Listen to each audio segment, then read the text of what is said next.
Hello there, I'm Curl Painter Master Aaron Rutten, and in this video I'm going to critique some digital artwork from one of my viewers. This is a drawing of a wolf head by Harry M. Thanks for letting me critique this in a video, Harry. Now I want to start off by saying that when I give a critique, it's really kind of subjective because you can't really say that anything is right or wrong with someone else's artwork. So just to clarify how I'm doing these critiques, I'm just giving suggestions based on how I would handle this piece if it were my painting. What would I change until I'm satisfied with the piece in my own mind? And everyone is welcome to take or leave any of these suggestions. The point of these suggestions is just to give people ideas on how they can improve or do things in a different way. So having said that, I'm going to pull up my notes here. I'm working in Corel Painter, by the way, but you can use this advice for other digital painting applications as well. So just to reemphasize my point, these suggestions are based on what I would do if this were my painting. So first of all, I noticed that there's these highlight areas here on the fur, and I think these look okay for the most part. The only problem is they all have this dark fringe surrounding them. The other thing that looks strange to me is that the difference in value between this highlight and this base color isn't all that different. If we go to our color sampler and we sample here, we can see that the value is 89 for the highlight, and it's only 85 for the base color, meaning that they're so similar that they might as well just be the same color. Now this is a contrast issue here. Things like highlights stand out much better if you increase the contrast or the difference between the two values. For example, I could lighten that color a bit more and put that in, and you can see that it stands out better. If you don't want it to be that bright, you can lighten it just a little bit, but you have to kind of find that balance to see what works best. Now, because I don't know which application you're working in or how you're painting this, I don't know how you got this fringe here, but I'm going to speculate that it might have something to do with filling shapes with a paint bucket. In any case, you would want to try to paint over those or avoid those as best you can, because I don't think that they help the piece. They look kind of distracting. Now, as far as the highlights and the shadows on the fur, I feel like there could be a big, broad shadow side on the face here just to make the face look more three-dimensional overall. Because while it's fine to highlight the hair strands, the head itself is going to have a lot of three-dimensionality to it. You could even put in shadows over here near the eyes if you wanted to. We could also add a little bit of rim highlight on the edge here to make the edge stand out. We could add some highlights to the nose here and here to make these areas stand out. We can add an eyelid line if we want to. We can thicken the eyelashes to make the eyes stand out more. Just as a suggestion, you could use cross-hatching here on the fur rather than the little fur lines that you drew. It might look better to level off the fangs a little bit because you can see the bottom two fangs kind of have a line that goes like this, whereas your other two fangs have a line that goes like that. And if they're supposed to be parallel to each other, the lines should be parallel. And then finally, there are these bubble things in the background, and this one has a highlight on it. Of course, that highlight probably should have a little more contrast so it stands out more, but these other bubbles don't have that same highlight. And I think for consistency's sake, if this were mine, I would add highlights to all of them. So now that I've pointed out some areas of improvement, I'll show you how I would go about perfecting this piece. So first of all, since I don't have this artwork on layers, I'm going to go ahead and quickly redraw it so that I have the line art separate from the color. I'm going to use this as a template. I'm going to create a new layer. I'm going to call it lines. I'm going to select black and then the smooth scratchboard tool. I'm going to size my brush to match that line width there. Then I'll go ahead and ink this smoothly. Now when I'm drawing things like fur and hair, I like my fur and hair to come to a nice sharp point. So I'm going to do that, but you can decide if you want your corners to be rounded instead. I'm going to use lighter pressure and then firmer pressure to get a nice variance of line width. I'm going to make my top eyelash a bit thicker. That'll help it stand out more.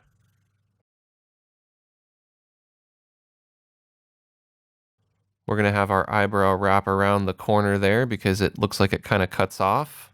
We'll do our other eyebrow here.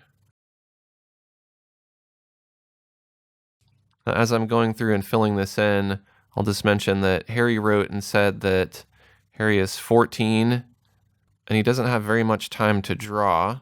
He only gets to do it about once a week. And he thinks he's pretty terrible at drawing and he wants to know how to improve. Now, I don't know if I agree with Harry because I think this is a pretty good drawing. But the reason why I mention that is because it's normal for everybody to be their own worst critic When I'm drawing things, I'm only happy with them for a certain amount of time, and then after I look at it enough and I see the mistakes, then I start to get dissatisfied with it and I feel like I could do better, or I could fix something or change something about it and make it more acceptable. But really, the more time that goes by, the less I like something. And that's just kind of how it is to be an artist. The reason why that happens is so that you have incentive to do better each time. And so each painting that you do will be better because you'll try harder next time to not make a mistake or to do something the way that you should have done it in your last painting. And that's how you get better at making art.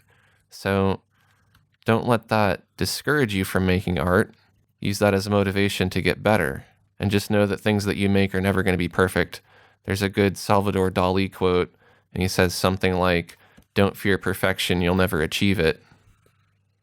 And that's good advice, because perfection is kind of a concept. It's not really a real thing. Perfection is really subjective. Kind of like my suggestions here are very subjective. It's my opinion on what I think works the best. Well, everybody has different opinions of what makes good art, and you can't please everybody, so you shouldn't aim to. Now, as I mentioned earlier with the fangs, I know it's really tempting to want to draw both these fangs where you can see them. But the problem with that is, if the head's turned in this way, you'd probably only see the tip of one of these fangs, and you'd see a lot more of the other one. Again, I'm going to do the eyelid here a bit thicker so the eyes stand out more. The eyes are usually the area that people focus on the most, so you want those to stand out. I'm going to vary my line width a little bit here and there. You can decide whether or not you want to do that stylistically. I'm going to make my brush really big, about the size of the pupil that I want. That'll help me center it better. It makes it easier to draw a big round circle like that if your brush is already about that size. Let's have a little bit of the other side of the iris there as well. Probably be some pupils showing over here too.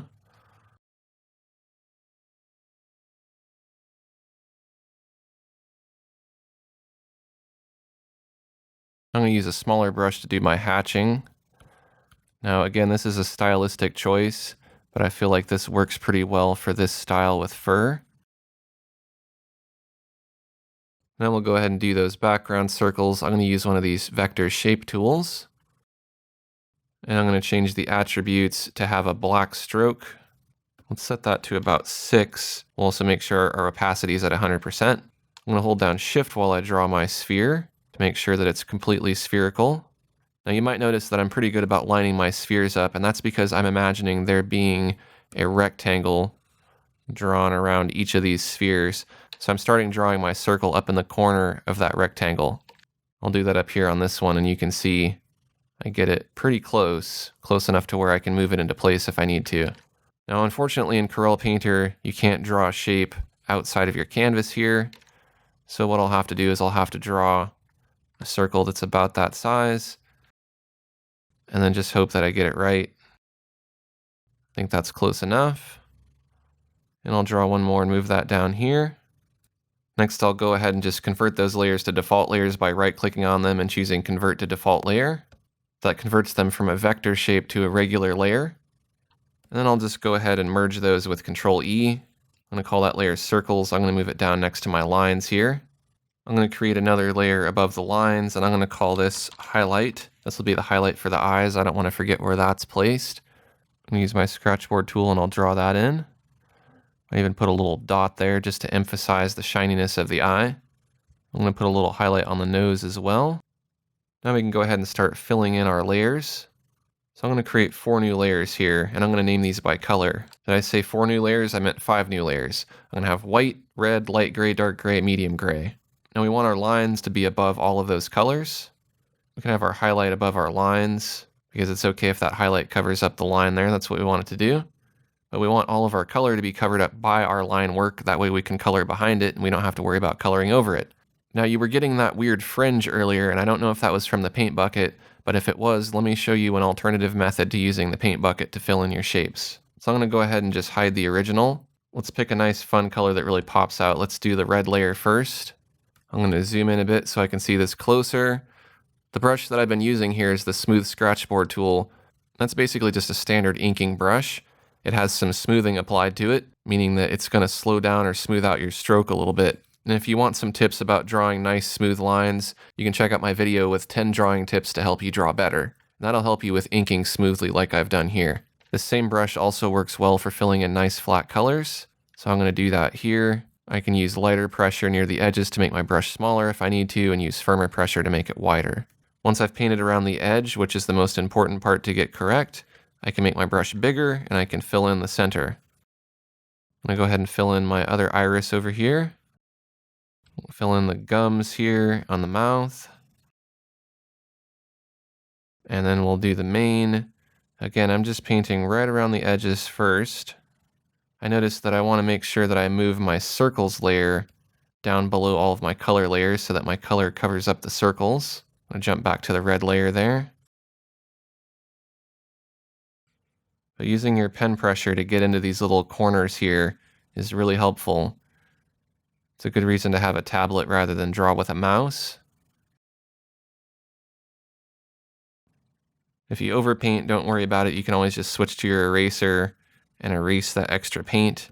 Then go back to your brush and continue coloring in.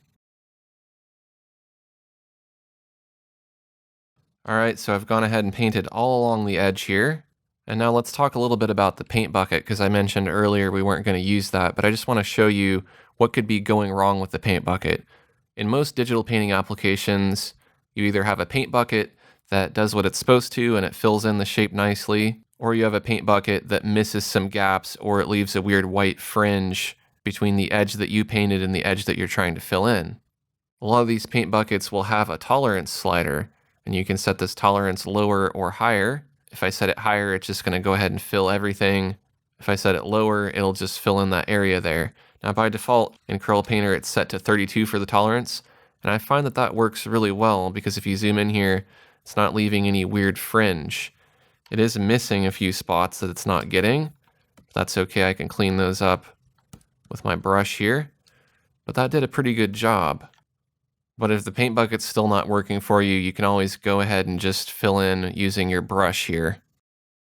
Let's switch to another color. Let's go to the dark gray layer. I'm going to switch to a dark gray color.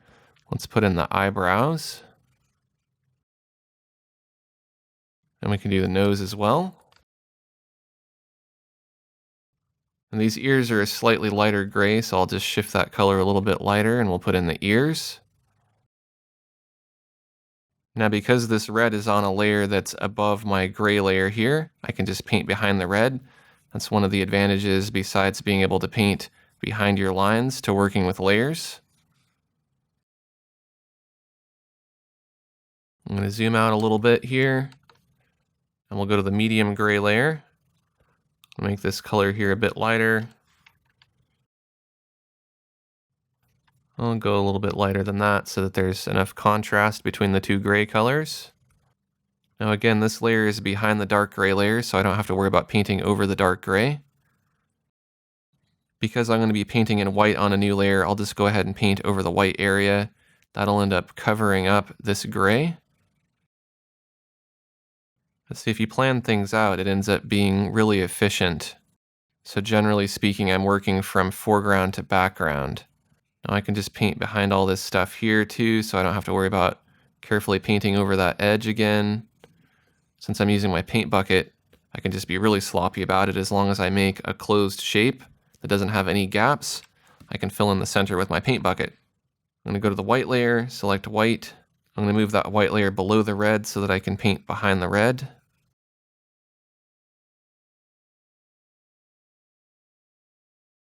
All right, so that's looking pretty good. I am going to go to this medium gray layer. I'm going to turn on Preserve Transparency. In other applications, it's known as Lock Alpha or Protect Alpha. I'm going to sample this light gray color, and I'm going to make it a little bit darker, and I'm going to fill with that. I think that works better. The color I had before was a bit too light. So right now this is a value of 108. I'm going to sample this dark color here. I can see that's 62. So I want to find a color that's somewhere in the middle. Let's say 90 for the value. That'll be a value that's in between these two dark colors here. And on that medium gray layer with Preserve Transparency turned on, I'm going to put in a little bit of a shadow here. This will help the wolf's head look more three-dimensional. We'll put in a little bit of shadow here under the eye as well, because the eye cavity kind of sinks in. Put in a little bit of shadow along the bottom edge of the mouth there, and along the lips there. Put a little shadow here for the crease of the mouth. I'm going to go back to my lines layer because I said earlier I was going to have a little line here for the upper eyelid, so I want to go ahead and put those in. I'm going to go back to the dark gray layer. And I noticed that I want the ears to be a little bit darker, so I'm going to turn on Preserve Transparency. I'm going to make them a bit darker. That way they stand out from the other layers. Then I'll lighten that color a little bit. I'll go to the light gray layer. I'll turn off Preserve Transparency. And let's put in some highlights here on the ears. I'm going to do it in a similar style to how Harry was doing it, except this time I'm going to use more contrast, and I'm going to avoid getting those dark fringe lines. Could even put some along that line on the ear and on the other one as well to help that stand out. I'm going to sample this lighter color from the fur. I'll use that to put in some highlights over here. Put a little highlight around the eyes too to help those stand out. Maybe along the bottom of the face here and along the edge of a couple of these little fur chunks here. Now, if you wanted, you could also create kind of a hatching effect to eat away at the fur here to make it look more furry.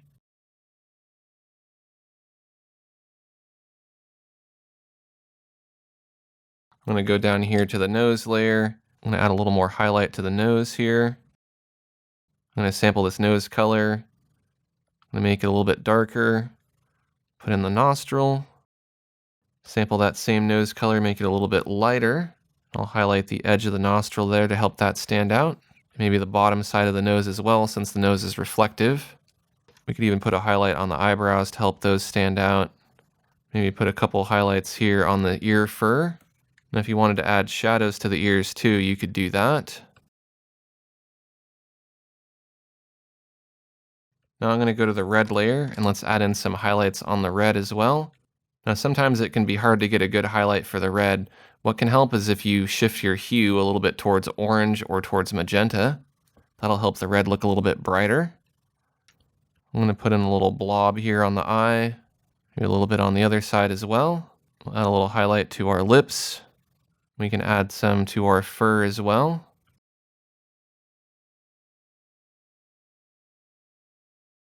I'm going to turn on Preserve Transparency so I don't accidentally paint outside of any of these shapes.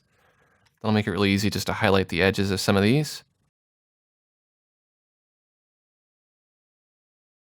All right, now we can go ahead and go down to our circle layer. We can add a layer below that. We can just call this color. We don't need to give it a fancy name. I'm going to go ahead and just fill these circles with that color using a big brush. This one can be a little bit darker.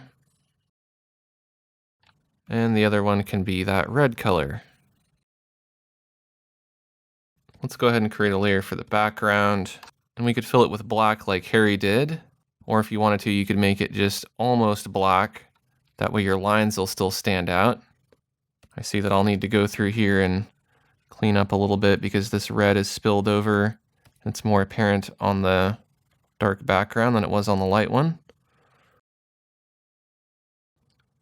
Then I'll want to go to my color layer, which is the color for the circles. I'll turn on Preserve Transparency. I'm going to go back to my Smooth Scratchboard tool. I'll sample this gray color, make it brighter. I'll draw in my little crescent shapes here.